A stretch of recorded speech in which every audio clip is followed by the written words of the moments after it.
Olá, queridos, Pai seja convosco. Vamos dar continuidade, então, no estudo do livro de Mateus. E hoje o capítulo é o capítulo de número 19. Esse capítulo ele vai ser dividido em 3 partes. E a primeira parte desse capítulo vai falar sobre o divórcio. E nós vamos ver que alguns fariseus eles vão pôr Jesus à prova, porque é isso que eles faziam, porque eles não criam que Jesus ele era mestre e que ele era o Messias, eles não acreditavam nisso. Então, o tempo todo eles estavam colocando Jesus à prova com algumas perguntas que pudessem encurralar Jesus. E a gente vai ver que aqui nesse capítulo acontece isso. Eles perguntam para Jesus: é permitido que o homem ele se divorcie da sua esposa por qualquer motivo? E Jesus vai dizer que não é permitido que isso aconteça. Porque desde o princípio Deus ele criou o homem e criou a mulher para ser apenas uma carne, para se juntarem, para se casarem e permanecer assim até o fim dos seus dias. Então eles vão dizer: tá, mas e por que Moisés liberou isso? Por que Moisés permite que o homem se divorcie da sua esposa?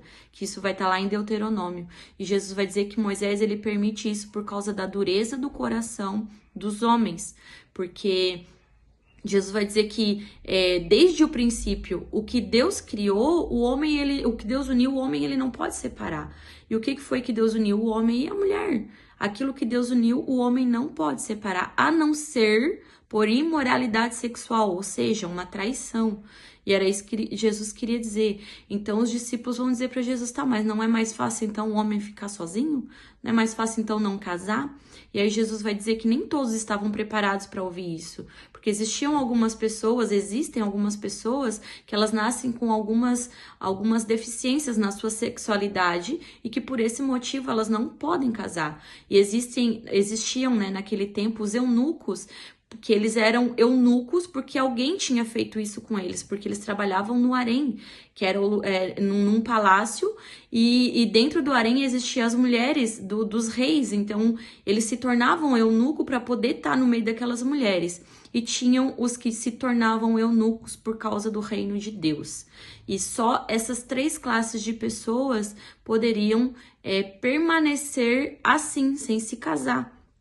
Porque eram, digamos assim, os que iriam aguentar não casar, né? E Jesus disse: se vocês conseguem, então que assim seja. E a segunda parte a gente vai ver que algumas pessoas começam a trazer as crianças até Jesus. E os discípulos querem barrar, não querem permitir que as crianças cheguem até Jesus. E Jesus vai dizer: deixa as crianças virem até mim. Porque o reino dos céus é para aqueles que são como crianças. Aqueles que têm o coração puro como o de uma criança. E aqueles que são dependentes do Pai, assim como as crianças são dependentes dos seus pais. E a terceira parte a gente vai ver que vai falar do jovem rico, que ele chega para Jesus e pergunta: o que eu posso fazer para herdar a vida eterna? E Jesus vai dizer: cumpre os mandamentos. E ele vai dizer: eu faço isso desde a minha mocidade. Eu cresci cumprindo todos os mandamentos. E aí Jesus vai dizer: então pega tudo o que tu tem, vende, dá para os pobres e me segue. E a Bíblia vai dizer que ele se retira daquele lugar muito triste, porque ele não queria desprender o coração dele das riquezas dele. O coração dele estava realmente nos bens materiais dele. E Jesus vai dizer para os seus discípulos que é muito mais fácil um camelo passar pelo buraco de uma agulha do que um rico herdar o reino dos céus. Não que um rico não possa entrar, mas se o rico tiver o seu coração verdadeiramente apenas nas suas riquezas, não tem como a gente adorar 2 deuses, adorar a Deus e adorar o dinheiro. Era isso que Jesus queria deixar para nós com essa palavra. Que Deus te abençoe e até o próximo capítulo, em nome de Jesus.